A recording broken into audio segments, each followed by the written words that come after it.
All right, there's a phenomena that happens in sports that for some reason is attacking the Carolina Hurricanes a little early. And maybe a little is the wrong word. Maybe a lot of early. In sports, there's a very, very predictable, particularly professional sports, but high-level college as well. There's a very, very predictable storyline, which is as you are rising, as you are building, especially if you started off as a not very good team, everybody loves you. Everybody jumps on board. Think of the Washington Commanders right now, right? They were bad for so long. They get the quarterback. There's good vibes. All this, now, like the national media loves him, right? He's a top 5 quarterback. He's the best quarterback in the NFC in Jaden Daniels. And is any of that true? Probably not. But everybody's just excited. And then as you keep building, you almost become everybody's second favorite team. Think of where the Detroit Lions are. Right? Everybody's like, well, if we don't win, it'd be nice if Detroit does because they're doing something special and it's been a long time. And then you win, right? And if you win, meaning the championship, that starts the clock on. You have like 2 or 3 more years before everybody starts hating and nitpicking, and everybody starts looking at everything you do and they don't like it. Think of where the Chiefs are, right? Now all of a sudden the Chiefs can't do anything right. For some reason, I just use the NFL as the example, but it happens in every sport. For some reason, the Canes are all the way at the end, but they haven't won yet.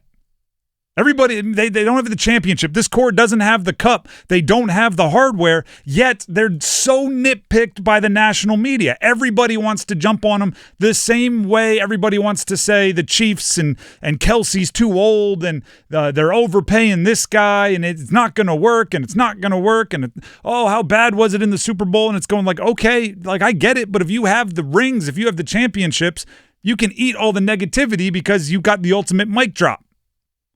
You got the response. The Canes are there. It's as if they've won like 3 of the last 5 titles and everyone's tired of them winning. There's an article right now up on The Athletic written by Shayna Goldman, which is basically she's emptying her NHL offseason notebook, right? She's just like, hey, I've got all these things here.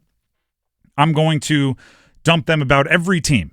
And most of it, quite frankly, is roster management, right? It's will anybody offer sheet Mason McTavish? Will anybody, or not anybody, but are there, could the Sharks trade a defenseman is one? I'm just going to scroll through them right now.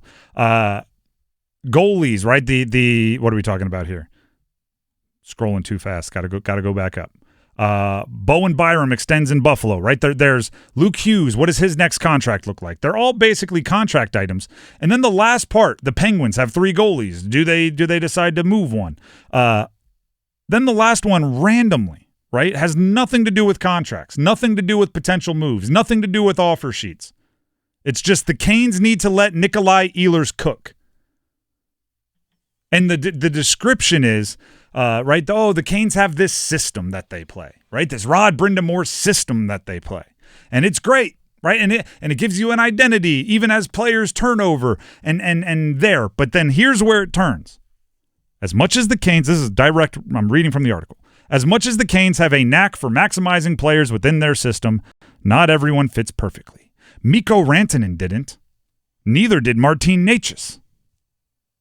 So when those situations arise, the question is whether the players should change their game to blend in more or if the coaches should let those players color outside the lines. I mean, is this right or not taking into account that Mikko Rantanen didn't want to be here to begin with? So Mikko didn't want to be here. Say it loudly, say it slowly. And then also for Martin Necas, it kind of felt like he did have one foot out the door, but... No, here's what it is. Mikko Rantanen didn't want to be here. He could have fit in. Matter of fact, if you go watch the 12 games, 13 games, whatever he played, he was getting good shots. They were not curtailing him at all offensively. They weren't. And Martin Necas, trust me, do you think they were like actively telling him not to use his speed to carry the puck into the offensive zone? Of course not. Like, should the system bend towards the player, not to make them more lazy? This is the way it is. This is the way I see it. This is the way I've always seen it. You can do whatever you want. Essentially, if you're good enough and you're skilled enough, you can do whatever you want as long as you do what you need to do. Right? If you back check, if you play defense, if you do the things they ask you to do, that, like, calling that a system is even ridiculous. Like, if you play hard two-way hockey, you're going to be allowed to take your shots. You're going to be allowed to score your goals. You don't, like, it's not a bending, right? Oh, they have to allow Nikolaj Ehlers to do what he does. No, Nikolaj Ehlers has to do what the coaches ask him to do. Because that's how sports work.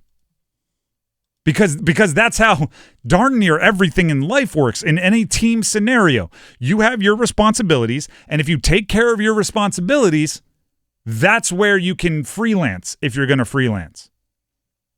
Right? Trust me, nobody is going to look at Nikolaj Ehlers and have him use his speed to cross and put pressure and mix up the defensive assignments of the opponent and get a good shot off and go, that's not Canes hockey. I hope he stops that. No, as long as he's hustling and doing what the Canes ask him to do, and it's the same for Necas, and it would have been the same for Mikko Rantanen. A system does not, and the system they play, which, by the way, the Florida Panthers play very similar and other pretty good teams have used, it doesn't ask you to take away what's special. It just asks you to do a few other things in addition. One of the big things, conditioning. Condition, yeah. Condition well. Like, I have, and by the way, like, that's team sports. I can't emphasize that enough. That's why you have training camps. That's why you have summer workouts. It's as if you're looking at, like, a running back. Okay? You're looking at, just because the NFL is about to start up, we're a week away from Panthers training camp. Imagine if you look at a running back. I don't know, someone, I'm going to use the best example. Someone like Jahmyr Gibbs. Okay? Jahmyr Gibbs is special. He's fast. He runs. He catches. And imagine saying, like, well, I don't know, the Lions ask their running backs to pass block as well. They ask them to be in pass protection. Jahmyr Gibbs, he's special at things other than pass protection. What's going to change? Are they not going to ask their running backs to pass protect, or are they going to use what Jahmyr Gibbs is special for? And I'm going, well, that's the thing, right? If he's going to be out there on third downs, he's going to have to pass protect, and then he's going to have the opportunity to do what he does special. Nikolaj, it's not either or, right? It's not like, will Ehlers play like a Cane, or will he be able to get up and down and score and be more creative offensively? It's, he could play like a Cane and do all of the things that makes him special. And by the way, they wouldn't have paid him $50+ million to bring him in and tell him not to do the things that he's good at. The system gets over talked about. And maybe it's part of our problem because I get defensive about it and I'm like, the system can work. Look at the Panthers. The system gets over talked about. But good players make good plays in hockey, right? That was, hard-hitting analysis from me. My point, like, there's nothing that says you can't be creative or use your speed.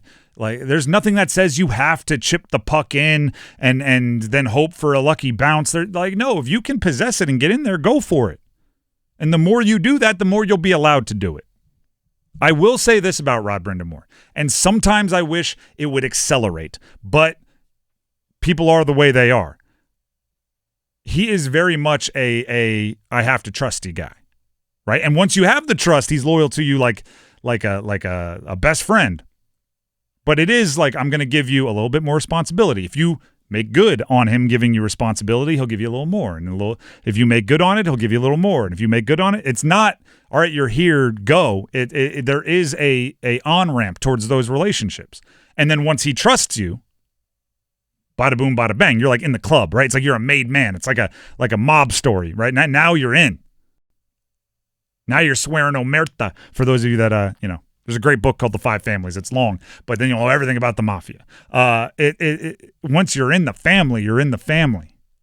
So maybe early on, Nikolaj Ehlers isn't going to be trusted to freelance as much. That's not this system won't allow him to. That might be well, we gotta get to know each other first, right? Like let's get the trust there. But there's no doubt in my mind, once he earns that trust, there will be nothing inhibiting him from cooking, so to speak. I mean, for a guy like Ehlers, a winger, I would think he would thrive in this system or want to play in this system just because heavy on the forecheck, allow you to obtain possession of the puck, get it back out to the blue line, and then get in front of the net and he's going to get rewarded. He's going to be playing alongside Sebastian Aho. The biggest negative I had for Sebastian Aho this year was he passed up too many of his own shots to set up his teammates. If you're Ehlers, you got to be going like, that doesn't sound like a problem to me. This is going to be the year where Sebastian Aho becomes super selfish. Yeah, I'm kidding. I'm joking. Now he's pump faking passes to like clappers from the blue line ring. No, here's my final point here. Okay, my final point is very, very simple. If Nikolaj Ehlers is scoring goals, they will let him keep scoring goals. So can we stop with the nitpicking? Can we stop with all of the flaws the Canes have? They're still on the ascent. They were bad a decade ago. I don't know why everybody in the world isn't saying, if our team doesn't win, Carolina would be a pretty good one to win. The same way it works for the timeline of every other team. They've been working really hard. They deserve it. They've got something cooking over there. Obviously I'm rooting for my team, but Carolina, if not then us, then that'd be pretty cool. Instead, they're just catching arrows. I don't get it.